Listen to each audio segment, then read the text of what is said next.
ये भी हालात देखने हैं पाकिस्तान ने, छोटे कारोबारी तबके का क्या बनेगा? मैं समझता हूँ इस्तिराक कि ये बदकिस्मती है इस पाकिस्तान की कि इस हालात आपने उस नहज पे पहुँचा दिए हैं कि आज सारे कारोबारी, सिर्फ ट्रेडर्स नहीं, इंडस्ट्री भी इस सड़कों पे है। आपने देखा यहाँ पे क्या हशर हो रहा है। लेकिन हमारी बदकिस्मती ये है कि शायद गवर्नमेंट ने ये कसम खाई हुई है कि हमने कुछ भी नहीं करना।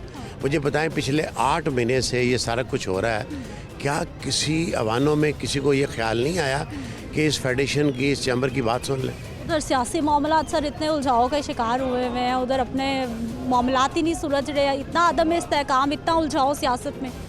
सिद्धरा, मैं समझता हूँ कि यही पाकिस्तान का अलमिया है कि सबसे बड़ा अलमिया इसका है। हमने 75 साल सिर्फ सियासत खेली है इस मुल्क के साथ और इस मुल्क को आज इस नेच पे पहुँचा दिया।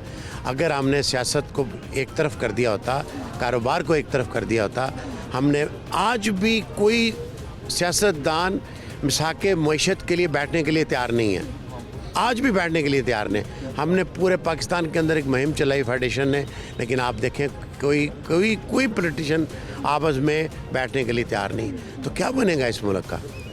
आज भी मुल्क ठीक हो सकता है, आज भी ये बैठे हैं आके हमारे साथ। देखें, काम मैं कर रहा हूँ, मुझे पता है मेरे क्या मसाइल हैं। ये बाबू जो बैठे हैं अवानों में, ये मिनिस्टर साहब बैठे हैं, वज़ीर ख़जाना साहब बैठे हैं, इनको क्या पता कि क्या होगा, कैसे ठीक होगा? अच्छा सर, इतने सारे मसाइल की वजह आप बता रहे हैं कि गवर्नमेंट को या फिर मुतल्लिका इदारों को कोई इंटरेस्ट नहीं है। इंटरेस्ट कैसे नहीं होगा? आप इतने बड़े बड़े कारोबारी अफराद हैं, आपके टैक्सेस से बहुत हद तक मुल्क की इकॉनमी चलती है, स्टेबल रहता है मुल्क। एक बात याद रखें, बहुत हद तक नहीं, 100% ये जितने मुलाजमीन और ये जो हुकूमत का निज़ाम है, ये इस कारोबारी बरादरी के टैक्स दिए हुए टैक्स से चलता है। एक पैसा भी इसके बगैर नहीं चलता। और अंदाज़ा करें कि जो टैक्स का पैसा दिया हुआ, जिसकी तनख्वाह खा के वो सेक्रेटरी एक कमरे में बैठ के वो कारोबारी बंदे को कहता है कि आप मुझे चिट भेजें अंदर आने के लिए, ये कैसा निज़ाम है? ये तो अंग्रेज़ का निज़ाम भी ऐसा नहीं था जो आज पाकिस्तान के अंदर निज़ाम दाखिल हो गया। क्या वज़ीर ख़जाना साहब मुझे बताएं कि आज वो 4 महीने के बाद उन्होंने एक वीडियो लिंक पे कॉन्फ्रेंस की है, और खुदा के बंदे आप वीडियो लिंक पे बात कर रहे हैं, आप हमारे साथ बैठे हैं आके, हम आपको बताएं क्या होता है, ये मैशियत कैसे ठीक होनी है, इसका पहिया कैसे चलना है। आपने एग्रीकल्चर की तबाही कर दी। आपने कहा था कि स्टेट बैंक को जी एग्रीकल्चर फार्मा अलग है, एग्रीकल्चर का कोई इशू नहीं है। आज किसी की एलसी नहीं खुल रही, कोई चीज़ नहीं आ रही। खुदा के लिए आज आप देखें, आज अगर एग्रीकल्चर का आप नहीं देख रहे, आने वाले 4 महीनों में सारी फसलों का डिज़ास्टर हो जाएगा और आपको कुछ नहीं मिलेगा।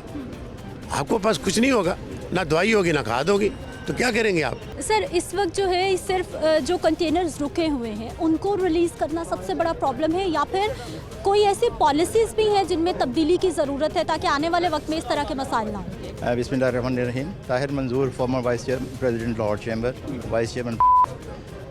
इस वक्त कंटेनर का तो मेन मसला है कि जो रॉ मटेरियल्स और जितने भी फिनिश गुड्स हैं वो इस वक्त पोर्ट पे पड़ी हुई हैं, उसमें पैराशूट ऑयल भी हैं, आइटमें भी हैं जो ख़राब हो सकती हैं। वो तो एक अलग मसला है। आइंदा से वो एलसीज भी नहीं खोल रहे, और जो बैंक से एलसीज नहीं खोल रहे, ताकि उनसे हमारी यही इल्तिजा है कि वो कोई पासबुक या इस तरह का बना लेकर, किसी ने $1 मिलियन की एलसी लास्ट ईयर में खोली है, वो 50% कर दें उसका कि भैया आपके डॉलर की शॉर्टेज, आप इसको इस पर 50% पे ले जाएँ। आहिस्ता आहिस्ता कम अज़ कम कुछ ना कुछ तो आए। इनकी इस एक्ट की वजह से स्मगलिंग आम हो गई है, और आपको पता है कि वो जो ड्रग माफिया है वही सारा ये काम करता है, और वहाँ से स्मगलिंग हो रही है। और मुझे नहीं पता, बॉर्डर से तो निकल आती है, यहाँ आके पकड़ लेते हैं, और वो बॉर्डर से कैसे निकल आती है ये आज तक नहीं पता चला। तो ये चीज़ें हैं, और अगर इन्होंने होश के नाखून ना लिए तो बिज़नेस कम्युनिटी इतनी इस तरह है कि वो तंग आ चुकी है। उनकी जिसके एक दुकान के ऊपर 10 मुलाजम थे, उसने 5 निकाल दिए, 5 से काम कर रहा है, और शायद आइंदा वो भी 5 ना रहें। इंडस्ट्रीज़ आप देख रही हैं, ऐसी बड़े बड़े इंडस्ट्रीज़ बंद हो चुकी हैं। तो ये तो हालात बड़ी तेज़ी से जा रहे हैं डिफ़ॉल्ट की तरफ, या कह रहे हैं डिफ़ॉल्ट। ऑलमोस्ट इसको किसको डिफ़ॉल्ट कहते हैं? डिफ़ॉल्ट इसी को कहते हैं ना कि आपके पैसे आपका बैंक आपको दे ही ना। आपके डॉलर अगर बैंक में पड़े हुए हैं तो बैंक आपको नहीं देता, तो किसको डिफ़ॉल्ट कहते हैं? इसी को डिफ़ॉल्ट कहते हैं। तो ये ऑलरेडी डिफ़ॉल्ट हो चुका हुआ है, लेकिन ये डिक्लेयर नहीं कर रहे। अब ये सियासत खेल रहे हैं। अगर इनसे हुकूमत नहीं चलती तो हमारी पार्टी दे दे, हम चला लेंगे।